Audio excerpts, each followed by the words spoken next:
नमस्ते। मैं Rahul Goswami basics of soap making के 11वें सेशन में आप सबका स्वागत करता हूँ। इस सेशन में हम सोप ऑयल मेकिंग कैसे करते हैं तो उसके बारे में हम सीखेंगे।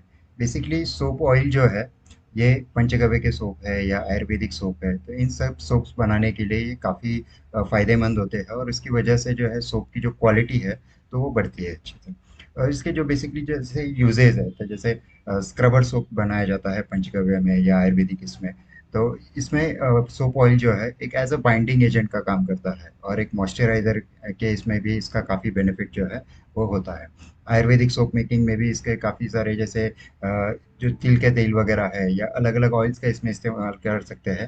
तो इसकी वजह से उसकी जो क्वालिटी है तो वो काफ़ी अच्छी बढ़ती है। स्किन केयर सोप में जो है जैसे अलग अलग अगर स्किन डिसीज़ वगैरह है तो स्किन डिसीज़ के लिए पंचगव्य के सोप है या आयुर्वेदिक सोप्स है, तो उनका काफ़ी अच्छा इस्तेमाल होता है। तो ये सभी सोप्स जो है वो बनाने के लिए जो सोप ऑयल की ज़रूरत पड़ती है as a binding agent, as a moisturiser. तो इसके लिए हम आज इस सेशन में सोप ऑयल किस तरीके से बनाते हैं तो वो हम सीखेंगे। अब सबसे इम्पोर्टेंट चीज़ जो है कि जो बेनिफिट्स है, जैसे मैंने अभी बताया कि सोप ऑयल जो है उसका एज अ बाइंडिंग एजेंट भी इस्तेमाल होता है, स्किन मॉइस्चराइजर करके भी इस्तेमाल होता है, या फिर ये स्किन का जो लस्टर होता है, मतलब इसमें एक कांति जो होती है, एक अच्छा ग्लो जो होता है स्किन पर, वो बढ़ने के लिए सोप ऑयल का काफ़ी अच्छा बेनिफिट जो है वो होता है। अब हमें ये देखना है कि ये जो सोप ऑयल है ये बनाते समय हम कौन सा एक जो बेस होता है, जैसे हम सोप बनाते समय सोप बेस का इस्तेमाल करते हैं, वैसे ही सोप ऑयल बनाते समय हमें एक ऑयल जो है उसका एज अ बेस हमें इस्तेमाल करना होता है। तो काफ़ी अलग अलग टाइप के तेल होते हैं, जैसे नारियल का तेल है, तिल का तेल है, ऐसे काफ़ी सारे तेल है, लेकिन बेसिकली आयुर्वेदा में या पंचगव्य में है, या जैसे पंचकर्मा अगर जैसे या षटकर्मा जैसे जो चिकित्साएँ होती है, तो इसमें तिल तेल का काफ़ी बहुत महत्व है। और इसके पीछे के रीज़न्स ये है कि तिल तेल जो है ये एंटीऑक्सीडेंट होता है, तो ये ऑक्सीजन लेवल जो है वो अच्छे तरह से बढ़ाता है। और जो एक फ्री रेडिकल्स होते हैं तो उन्हें जो है वो उनके साथ फाइट करने की कोशिश करता है। और अनस्टेबल मॉलिक्यूल जो होते हैं तो उसकी वजह से इसका सेलुलर स्ट्रक्चर जो होता है स्किन का वो चेंज करने के लिए तिल तेल काफ़ी उसका फ़ायदेमंद होता है। उसके साथ ही तिल तेल जो है ये एंटी माइक्रोबियल भी होता है, मतलब इसमें अगर जैसे स्किन पर जो है हार्मफुल माइक्रो ऑर्गेनिजम्स वगैरह होते हैं तो उन्हें जो है ये किल करने का, मतलब उन्हें ख़त्म करने का काम करता है। और उसकी जो ग्रोथ होती है तो वो स्किन पर उनकी ग्रोथ जो है वो नहीं होने देता है। और इसके साथ ही तिल का तेल जो है ये एंटी इन्फ्लामेटरी भी है। इसका मतलब है जो इन्फ्लेमेशन है या स्किन पर अगर जैसे सूजन वगैरह आती है तो ये सूजन वगैरह जो है ये कम करने का काम जो है वो तिल तेल करता है। तो इसीलिए आयुर्वेदा में तिल तेल को बहुत बड़ा महत्व है। पंचकर्म चिकित्सा में है या पंचगव्य की चिकित्सा में भी है, तो तिल तेल का बहुत बड़ा महत्व है। तो इसीलिए जो पंचगव्य की सोप्स है या आयुर्वेदिक सोप्स है तो इन्हें तैयार करने के लिए ज़्यादातर जो है वो तिल तेल का इस्तेमाल किया जाता है। और इसकी वजह से जो प्रोडक्ट जो है सोप की जो क्वालिटी है वो काफ़ी अच्छी बढ़ती है। अब देखेंगे इसके हमें जब एक तेल तैयार करना है, मतलब सोप ऑयल जो हमें तैयार करना है, तो उसके पहले हमें एक प्रोडक्ट की ज़रूरत पड़ती है, वो है गोमय स्वरस। अब गोमय स्वरस मतलब क्या है, तो यहाँ पर आप स्क्रीन पर देख सकती है, ये जो है ये देसी गाय का गोबर है। ये जो हेल्दी गाय है, तो देसी गाय क्या होती है तो इसके बारे में मैंने ऑलरेडी एक सेशन जो है, एक काफ़ी अच्छा एक वीडियो जो है मैंने ऑलरेडी ऐप में अपलोड किया हुआ है। आप फ्री स्टडी मटेरियल सेक्शन में जाएंगे तो वहाँ पर भारतीय देसी गाय या विदेशी गाय काऊ जो होता है तो उसके बीच का जो अंतर है तो उसके बारे में पूरी डिटेल जानकारी जो है वो मैंने ऑलरेडी शेयर की है। आप उस वीडियो को ज़रूर देखें ताकि आपको समझ में आए कि देसी गाय का आयुर्वेदिक महत्व क्या है या हमारे जीवन में उसका जो वैज्ञानिक महत्व क्या है, तो ये काफ़ी अच्छे आपको समझ में आएगा। तो इसीलिए हमें जो एक गोमय जो इस्तेमाल का गोमय स्वरस हमें जो तैयार करना है तो उसके लिए हमें भारतीय देसी गाय के किसी भी प्रजाति का हमें गोबर जो है वो उसका इस्तेमाल करना है। अब यहाँ पर हमें लेना है गोमय स्वरस, अगर हमें तैयार करना है तो उसके लिए हमें 500 ग्राम जो है भारतीय देसी गाय का प्योर गोबर जो है वो चाहिए। अब यहाँ पर एक चीज़ गोबर लेते समय आपको ध्यान में रखनी है कि जैसे अभी यहाँ पर आप पिक्चर में देख सकते हो कि ये जो गोबर है ये ज़मीन पर पड़ा हुआ है। तो यहाँ पर आपको ये ज़मीन पे पड़ा हुआ जो सेक्शन है वो नहीं लेना है, आपको ये ऊपर ऊपर का जो है गोबर वही लेना है, क्योंकि ज़मीन पे पड़ा हुआ गोबर अगर आता है तो उसमें जैसे धूल मिट्टी वगैरह कचरा कूड़ा तो ये सब लगा हुआ रहता है। तो आपको ये यहाँ पर जो है वो पूरा प्योर जो है ऊपरी सेक्शन जो है वही लेना है।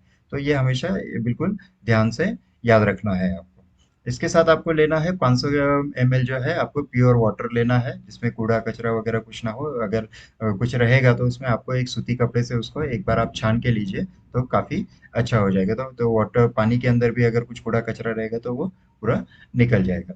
अब आपको क्या करना है कि पानी और गोबर इन दोनों को, जैसे देखिए ये यहाँ पर इस एक टब में है, एक पॉट में, आपको इसको अच्छे से मिक्स करना है और दोनों हाथों से या एक हाथ से उसको अच्छे से मसल लेना है, ताकि उसमें कुछ ऐसे सॉलिड मटेरियल वगैरह है या कुछ गोबर जैसे सूख जाता है तो उसका सॉलिड पार्ट वहां पर आ जाता है, तो वो सॉलिड पार्ट जो है आपको निकाल लेना है और इसको पानी के साथ अच्छे से घुल मिल लेना है। उसके बाद फिर आपको एक सूती कपड़ा लेना है, जैसे यहाँ पे आप देख सकते हो, ये यहाँ पे देखिए सूती कपड़े से ये पोटली बनाई हुई है। तो इसी तरीके की आपको जो है पोटली बनानी है, या कोई आपको इस तरीके से पोटली नहीं भी बनाई तो भी चलेगा। आपको सिर्फ क्या करना है कि यहाँ पे जो लिक्विड हमने जो पानी और गोबर का जो लिक्विड हमने बनाया है, तो उसे सूती कपड़े में पूरी तरीके से डाल लेना है और उसे इससे छान लेना है। तो छानने के बाद आपको देखिए इस तरीके से ये काफी अच्छा एक जो है एक प्योर फॉर्मेट में गोमय स्वरज जो है हमें प्राप्त होता है। तो ये गोमय स्वरज जो है, तो इसका इस्तेमाल हमें करना है तेल की सिद्धि के लिए, मतलब हमें जो सोप ऑयल बनाना है, तो उस सोप ऑयल को उसमें काफी अच्छे आयुर्वेदिक गुणधर्म जो है या पंचगव्य के गुणधर्म है उसमें बढ़ाने के लिए हमें गोमय स्वरस का इस्तेमाल करना है। अब एक चीज यहाँ पर आपको और ध्यान में रखनी है कि ये जो आप पोटली बना रहे हो या आप सिर्फ इसे नॉर्मली भी छान ले रहे हो, तो ये जो कपड़ा है ये आपको उसका 7 लेयर बनाना है, मतलब एक एक लेयर के ऊपर एक लेयर, ऐसा आपको 7 लेयर्स का जो है ये पोटली जो है वो उसमें लेना है, ताकि कैसा है कि उसमें अगर कुछ सॉलिड पार्ट रह जाए या कुछ उसमें इम्प्योरिटी कुछ रह जाए तो वो जो है वो गोमय स्वरस में नहीं आती है। तो ये आपको 7 लेयर के कपड़े से इसे अच्छे तरीके से छान लेना है और उसके बाद आपका ये जो है प्योर गोमय स्वरस जो है वो तैयार हो जाएगा। अब आपको क्या अब हमारा जो एक्चुअल जो है सोप ऑयल मेकिंग जो है वो एक्चुअल शुरुआत होती है। तो उसके लिए आपको सिंपली एक कढ़ाई लेनी है। तो ये कोई भी आप एक अच्छा ये कढ़ाई जो है, लेकिन ध्यान में रखना है ये काफ़ी अच्छी प्रॉपर इसमें कोटिंग वगैरह वाली अगर कढ़ाई हो तो वो नॉन स्टिक कोटिंग वाली जो कढ़ाई होती है तो वो अगर लेंगे तो काफ़ी अच्छा रहेगा। क्योंकि नॉर्मली बाकी जो कढ़ाई होती है तो उसमें लेयर लगे रहते हैं, तो उसमें जो इम्प्योरिटीज जो है तो वो ऑयल में आ सकती है। तो एक अच्छे नॉन स्टिक वाली अगर कढ़ाई आप लेंगे तो उसका तेल पर कोई अच्छा बुरा इफेक्ट जो है वो नहीं गिरता है। तो आपको एक अच्छे प्रॉपर एक कढ़ाई जो है आपको लेनी है एंड उसमें आपको जो है 200 ml जो तिल का तेल है वो आपको इसमें ऐड करना है। एंड उसके साथ ही हमने जो गोमय स्वरस निकाला है, तो वो गोमय स्वरस जो है वो आपको यहाँ पर ऐड करना है।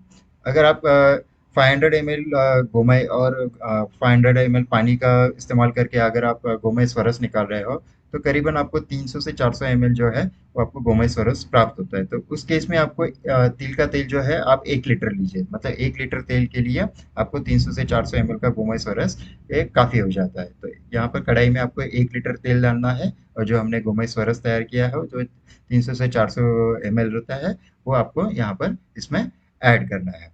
एंड इसे फिर गैस पर रखकर आपको यहाँ पर उन्हें पकाना है। तब इसमें एक चीज़ ध्यान में रखना कि इसकी जो गैस की जो फ्लेम है ये बिल्कुल मंद रहे, मतलब बिल्कुल भी कम, सबसे कम जो रहती है लेवल पे वहां पर आपको गैस की फ्लेम रखनी है।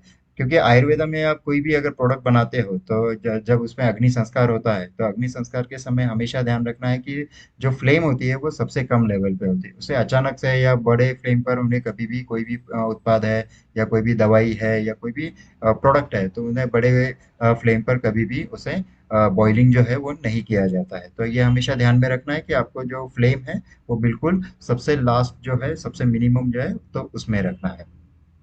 अब जैसे ये बहुत ही सिंपल प्रोसेस है, आपको सिंपली इसमें कढ़ाई में तेल ऐड करना है, 1 लीटर तेल ऐड करना है, तिल का तेल, और 300 से 400 ml जो गोमय स्वरस हमें हमने तैयार किया है तो वो गोमय स्वरस हमें इसमें ऐड करना है, दैट्स इट। एंड सिंपली इसे जो है बिल्कुल मिनिमम फ्लेम पर जो है मंद आंच पर इसे जो है हमें इसे बॉईल होते रहना है।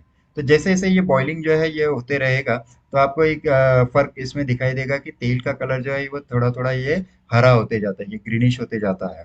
एंड उसमें नीचे जो पार्ट है जैसे गोमय स्वरज जो है वो पकने की वजह से नीचे जो है जो गोबर का जो पार्टिकल्स वगैरह होते हैं, जो सॉलिड पार्टिकल्स है, वो धीरे धीरे करके पत्थर के जैसे वो तैयार हो जाते हैं। और उसका पूरा जो गुण होता है, जैसे जितने गुणधर्म होते हैं वो सब तेल में जो है वो अग्नि संस्कार की वजह से आ जाते हैं। तो जैसे ही ये पथरीला हो जाता है तो आपको ये गोमेश्वरस आपका जो पंचगव्य का जो ये तेल है, जो हमारा ऑयल है, वो बिल्कुल रेडी हो जाता है।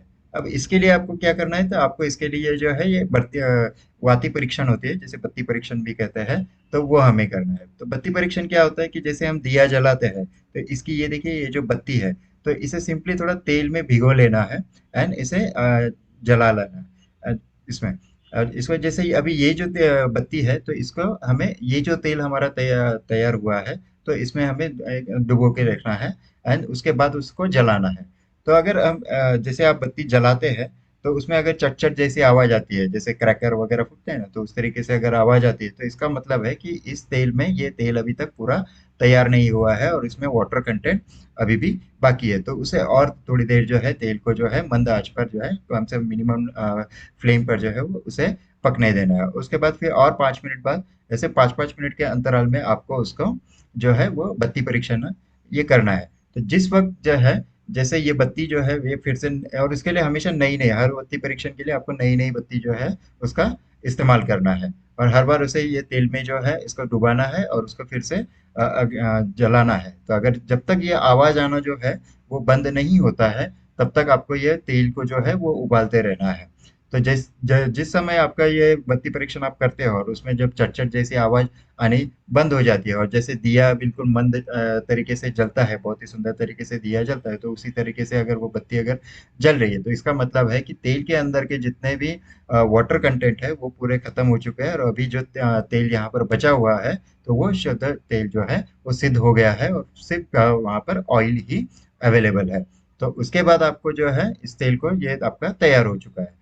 तो उसके बाद फ्लेम को बंद कर देना है और सिंपली आपको जो है इसे जो है छान लेना है। तो इसके लिए आपको सूती कपड़ा जो है वो 7 लेयर का सूती कपड़ा आपको फिर से ये लेना है यहाँ पर, और जिस तरीके देखिए यहाँ पर इस पिक्चर में मैंने दिखा है कि ये तेल को छान रहे हैं, तो उसी तरीके से आपको सिंपली 7 परत का जो है, 7 लेयर का जो सूती कपड़ा है, तो उससे आपको इस तेल को जो है वो छान लेना है। उसके बाद इस तेल को जो है आपको ठंडा होने के लिए रख देना है। तो जिस वक्त ये तेल जो है वो पूरे तरीके से अच्छे से ठंडा हो जाएगा, तो उसके बाद आपको जो है इसमें भीमसेनी कपूर जो है वो आपको ऐड करना है, या फिर आप अमृत धारा का भी इस्तेमाल कर सकते हो, तो अमृत धारा भी आप उसमें ऐड कर सकते हो। ये आपको सिर्फ 10 से 20 ml जो है आपको भीमसेनी कपूर या अमृत धारा जो है आपको इसमें ऐड करना है। तो ये आपका जो पूरा जो हो जाता है, ये सिद्ध किया हुआ जो ऑयल है, मतलब ये सोप ऑयल जो है आपका तैयार हो जाता है। अब इसमें एक बात आप और ध्यान में रख सकते हैं कि ये अमृत धारा जो है, आप इसे बाद में भी ऐड कर सकते हो। मतलब जिस वक्त आपको सोप तैयार करने हैं, तो उसके कुछ देर पहले तक आप अमृत धारा जो है वो आप तेल में ऐड कर लीजिए, और उस तेल को जो है आप सूरज की रोशनी में रखिए, मतलब उसका जो हीट लगेगी, तो उसकी वजह से अमृत धारा या भीमसेनी कपूर हम जो तेल में डालने वाले हैं, तो उसमें घुल मिल जाएगा। और फिर उसके बाद आप आधे से 1 घंटे बाद फिर जैसे वो घुल मिल जाएगा, तो उसके बाद आप उसका इस्तेमाल जो है आप आपके सोप में कर सकते हो। क्योंकि क्या होता है कि जब अगर आप रेडी करके आप पैकिंग करके रखते हो, तो भीमसेनी कपूर जो है, तो कपूर का जो है ये वोलेटाइल होता है, मतलब वो उड़ जाता है, तो उसके जो गुण रहते हैं वो थोड़े कम हो जाते हैं। तो इसीलिए आपको जब सोप, अगर जब आपको रेडी एक्चुअल जब सोप मेकिंग आपको करना है, तो उस वक्त आप इसमें भीमसेनी कपूर का जो है आप सोप ऑयल में उसे मिक्स कीजिए, और उसके बाद फिर उस सोप ऑयल का जो इस्तेमाल है आप इसमें सोप मेकिंग में कर सकते हो। तो इस तरीके से आपको ये बिल्कुल भी बहुत ही सिंपल प्रोसेस है, ये बिल्कुल आराम से आप आपके घर पे भी आप आराम से कर सकते हो एंड इजीली जो है ये सारा प्रोसेस जो है आपका पूरा हो जाता है। तो ये इस वीडियो में मैंने आपको गोमेज स्वरस किस तरीके से तैयार करना है वो बताया, और सोप ऑयल मेकिंग जो है वो किस तरीके से करना है वो मैंने आपको शेयर किया है। इस अगर कुछ पॉइंट्स आपको समझ में नहीं आते हैं, तो इस वीडियो को आप फिर से देखिए, सो दैट आपको ये दोनों भी प्रोसेसेस जो है वो बिल्कुल आसानी से समझ में आएंगी। ये वीडियो देखने के लिए धन्यवाद।